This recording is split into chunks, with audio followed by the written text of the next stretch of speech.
পথ কত কঠিন ছিল, তাই না? শরীরের সঙ্গে মনের কষ্ট কত অসহ্য হয়ে উঠেছিল, তাই না? সব আমার জন্য। হ্যাঁ, এই সব কিছু তোমার জন্যই হয়েছে। নিজের দেশ থেকে নিষ্কাশিত একজন কুমার, একজন বনবাসী মর্যাদা পুরুষোত্তম হল তোমার জন্য। তোমার জন্য বালির মতো পাপীর সংহার হল।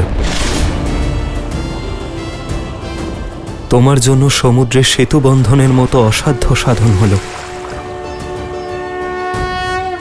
সংসারে মর্যাদা স্থাপন হল, পাপের বিনাশ হল।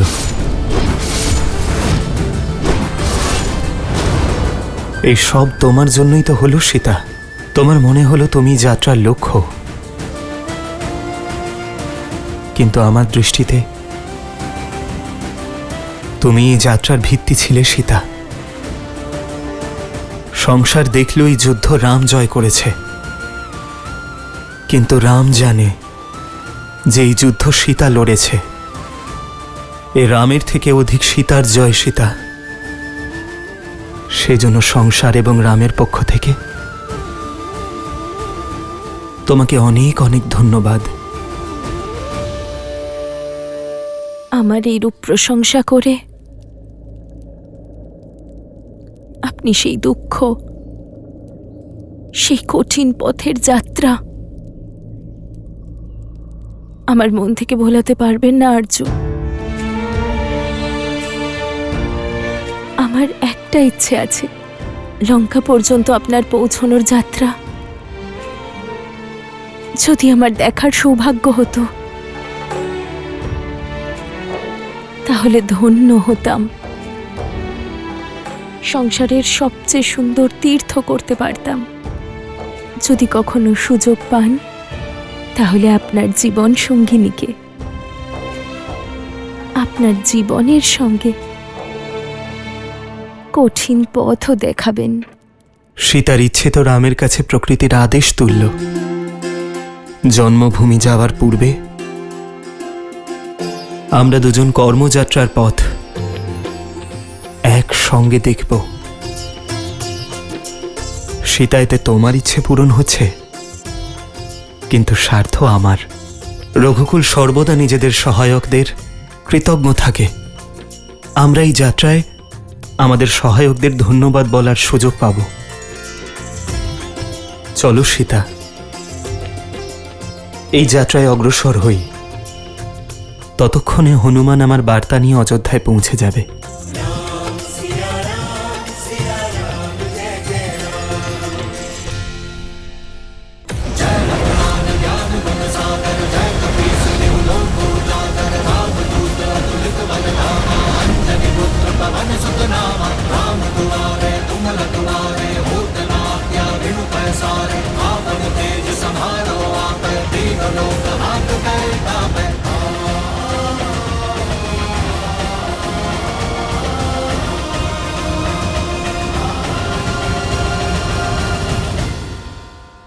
জয় শ্রীরাম।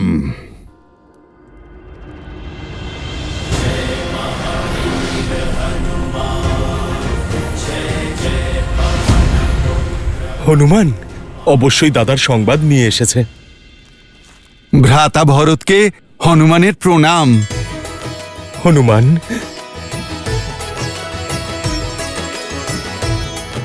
দাদা রাম কেমন আছেন? মাতা সীতা আর লক্ষণ কেমন আছে? ভালো আছে তো? ওর ক্ষত সেরে গেছে? ওনার ক্ষত সেরে গেছে, আর ধরিত্রীও ক্ষতমুক্ত হয়েছেন। ভ্রাতা ভরত, এবার অযোধ্যার ক্ষত শীঘ্রই নির্মূল হবে। প্রভু শ্রীরামের বিজয়ের সাথে সাথে লঙ্কায় অধর্মের সূর্য অস্তমিত হয়েছে। প্রভু শ্রীরাম, মাতা সীতা আর ভ্রাতা লক্ষণ শীঘ্রই নিজেদের আগমনে এই ধরিত্রীকে পবিত্র করবেন। আমার দাদা রাম, উনি আসছেন, সত্যি উনি আসছেন। হ্যাঁ ভ্রাতা, অযোধ্যার প্রাণ ফিরে আসছেন।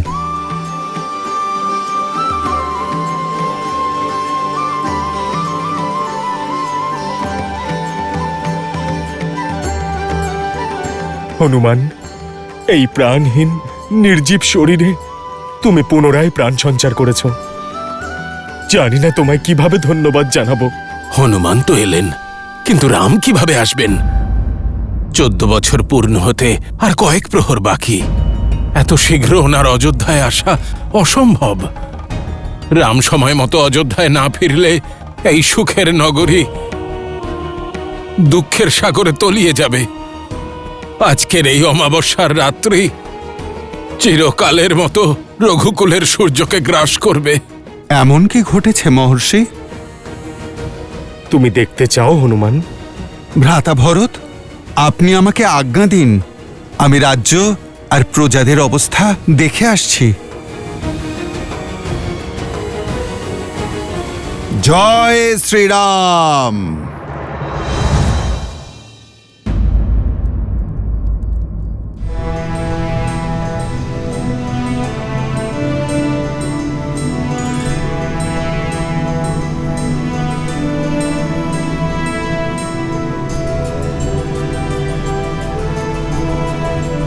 ওই দেখো সীতা,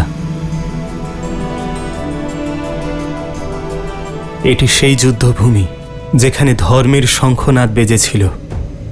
রক্ত এবং শবে পরিপূর্ণ এই ধরায় না জানি কত বানর এবং রাক্ষস সৈন্যদের ভক্ষণ করার কলঙ্কে কলঙ্কিত হয়েছে।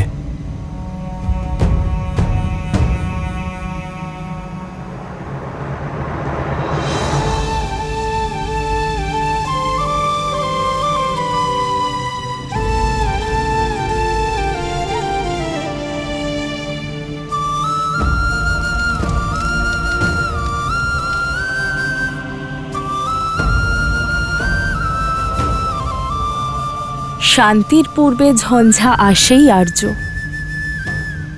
আজ যেই স্থান যুদ্ধের পরিণাম ভুগেছে, কাল সেই স্থানেই শান্তির ফসল জন্মাবে।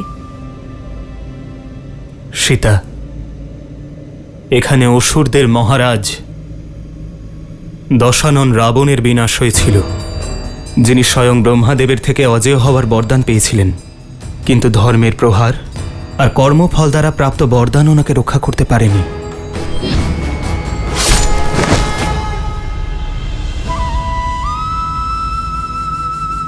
রাবণের বিনাশের সঙ্গে লঙ্কার অধর্ম আর অশান্তিরও বিনাশ ঘটেছে।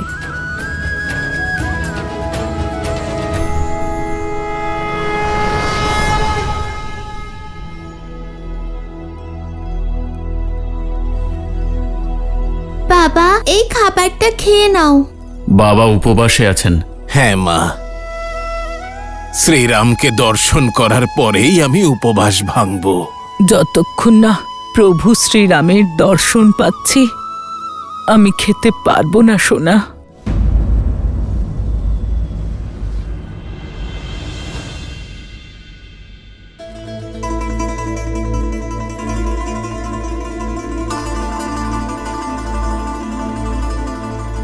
আপনি এত ব্যাকুল কেন দিদি? তুমি কি নও সুমিত্রা? তুমিও তো তোমার সন্তানকে এখনো দেখোনি। 14 বছর ধরে অপেক্ষা করছি, শেষ মুহূর্তে অপেক্ষা করতে পারছি না যে। এতদিন যখন সন্ধ্যায় সূর্যাস্ত হতো তখন মনে আশার আলো জাগত। আমাদের পুত্রদের বনবাসে আরো একটা দিন কমল, আর আজ অন্তিম রাত্রি। সূর্যাস্তের সঙ্গে বনবাসের অন্তিম মুহূর্তও শেষ হবে, কিন্তু একজন মা যে ব্যাকুল হয়ে উঠছে। সন্তানের চিন্তা তার মনকে ব্যাকুল করে তুলছে। কিন্তু দিদি, আপনি এটা কেন ভুলে যান যে আপনার পুত্র রাম, যার দেওয়া কথা কখনো মিথ্যে হতে পারে না। রঘুবংশের তেজ, সূর্যবংশের স্বরূপ আমাদের রাম। সে কখনো ধর্মচ্যুত হতে পারে না, আর মাকে দেওয়া ওর প্রতিশ্রুতি তো মহাদেবও ভঙ্গ করতে পারবেন না। জানি আমি কি করব সুমিত্রা। আমি যে মা, বিশ্বাস যতটা সুদৃঢ়, মন ততটাই ভঙ্গুর। তাহলে জুড়ুন সেই ভঙ্গুর মনকে আর উঠে দাঁড়ান। প্রতীক্ষা ভুলে গিয়ে স্বাগত জানানোর জন্য প্রস্তুত হন দিদি।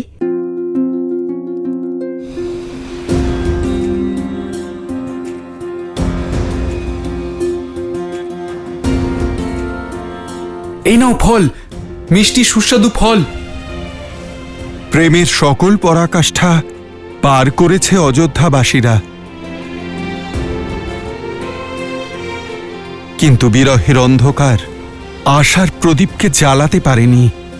আমাকে প্রভু শ্রীরামচন্দ্রের আগমনের উৎসাহের দীপ জ্বালিয়ে দিতে হবে প্রত্যেকের মনে।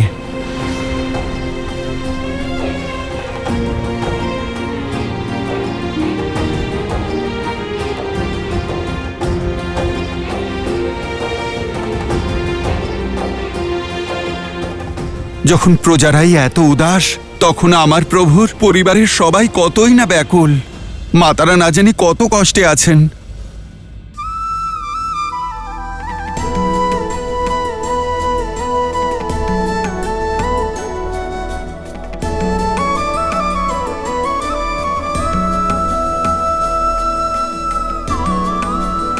আরে তাড়াতাড়ি করো, আমার রামের জন্য রাজভোগ বানাতে হবে। আর শোনো, আমার লক্ষণের জন্য সব পছন্দের খাবার তৈরি হয়ে গেছে তো? আমার সীতার জন্য ওরই মতো সুন্দর চন্দ্রকলাও তো বানাতে হবে।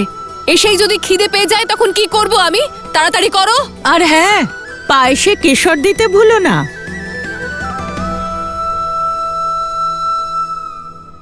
নয়তো বলবে পায়েস আমার কইকেয়ী মা বানায়নি। চুপ করে গেলে কেন? চোখে জল আসলে রাম বলবে তার মায়েরা কেবল চোখের জল দিয়ে তাকে স্বাগত জানাচ্ছে। আর মনে আছে তো, গুরুকুল থেকে ফিরুক বা বিবাহ করে, ফিরেই শুধু কইকেয়ী দিদির হাতের তৈরি ভোজনই চাই ওদের। সেদিনগুলো অতীত সুমিত্রা, আজ সব বদলে গেছে।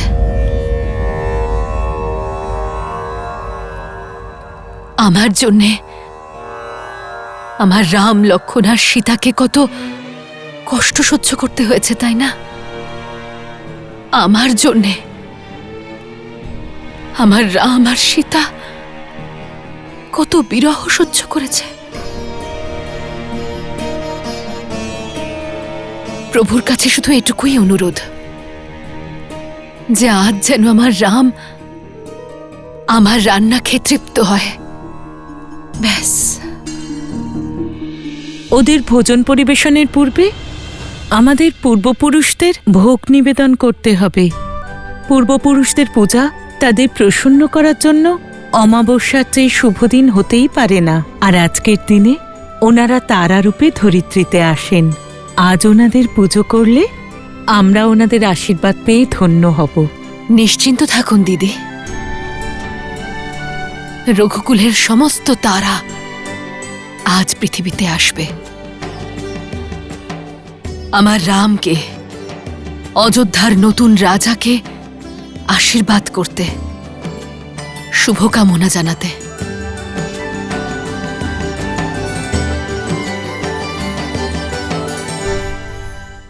আজ আমি এদের সকলের থেকে বিদায় নিয়ে আমার আধার, আমার স্ত্রী, আমার সীতাকে নিয়ে আমার মাতৃভূমি অযোধ্যায় ফিরে যাচ্ছি।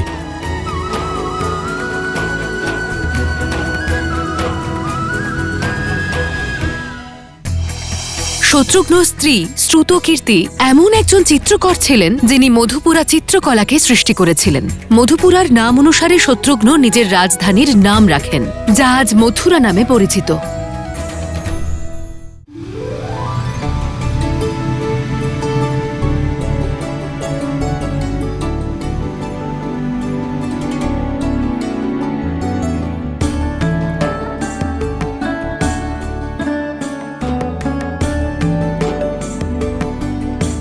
উর্মিলা, তোমার নিদ্রা আর বিরহ দূর হওয়ার সময় এখন এসে গেছে।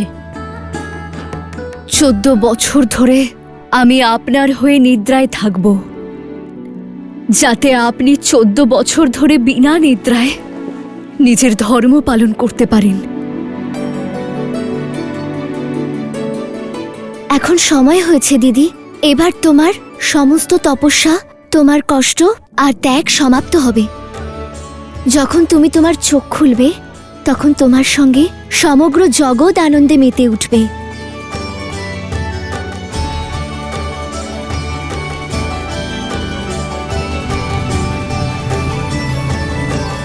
ওই দেখো সীতা, মহাসাগরের হৃদয় ভেদ করে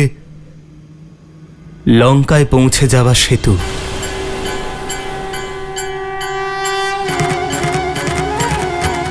এটি হলো প্রতীক আমার হৃদয়ের প্রতিটি আহ্বানের, যা তোমার উদ্দেশ্যে ছিল। এমনিতে তো এটি নল নীল, হনুমান এবং আমার বানর বীরেরা বানিয়েছিল, কিন্তু এটি তৈরি করতে যে তেজ এবং শক্তির প্রয়োজন ছিল তা তোমার থেকে পেয়েছি সীতা। আমার বানর বীরেরা দিন রাত এক করে শ্রদ্ধা ভরেই সেতু নির্মাণ করেছিল। এখানে উপস্থিত প্রতিটি পাষাণ, প্রতিটি শ্বেত বিন্দু নিজের মধ্যে আশার কিরণ এবং বিজয়ের আশা নিয়েছিল। এই সেতু পরিশ্রম, পরীক্ষা এবং আমাদের ঐক্যের প্রতীক।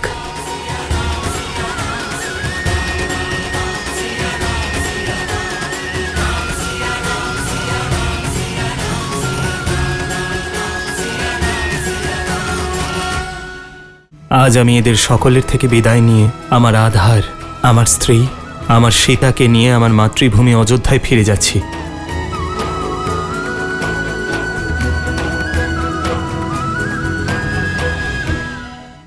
जन्म जन्म का है ये संगम, राम रतन सीता वैभव धन। আর সুদূরে ওই যে পাষাণ, ওটি হলো কিষ্কিন্ধা।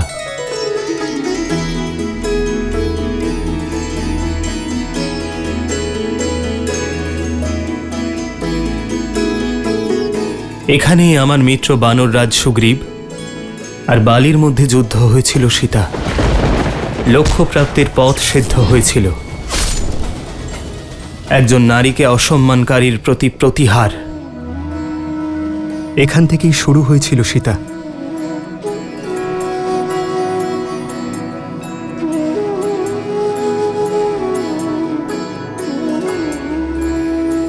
এই দেখো সেই পর্বত সীতা, এই ঋষ্যমুখ পর্বত।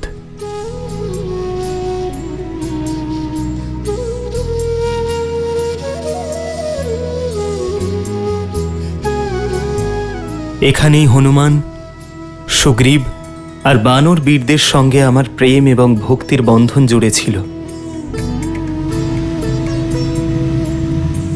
এই পবিত্র ভূমিতেই বিজয় পদযাত্রা শুরু হয়েছিল। আর এ হলো সেই স্থান সীতা, যেখানে আমি প্রথমবার ভক্তির পরাকাষ্ঠা, প্রেমের প্রতীক, শক্তিতে সম্পন্ন আমার পঞ্চম ভ্রাতা সংকটমোচন হনুমানকে পেয়েছিলাম।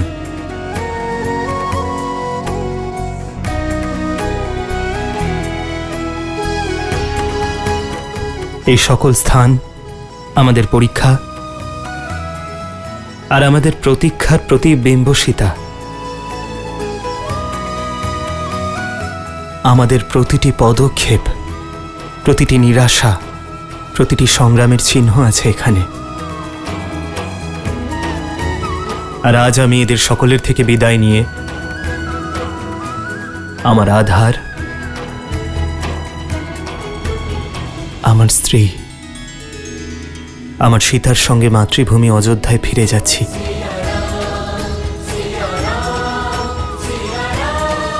হ্যাঁ আর্য, যে স্থান থেকে একে অপরের হাত ধরে আমরা এখানে এসেছিলাম, একসঙ্গে যাত্রা করেছিলাম, আর এবার সেখান থেকেই একসঙ্গে ফিরছি আমরা। हो तुरंत चलियावा दंडक बन जह परम सुहावा कुंभ जाति मुनि नायक नाना गए रामो सबके स्थाना सकल ऋषि ने सन पाई सीसा चित्रकूट आए जगदीसा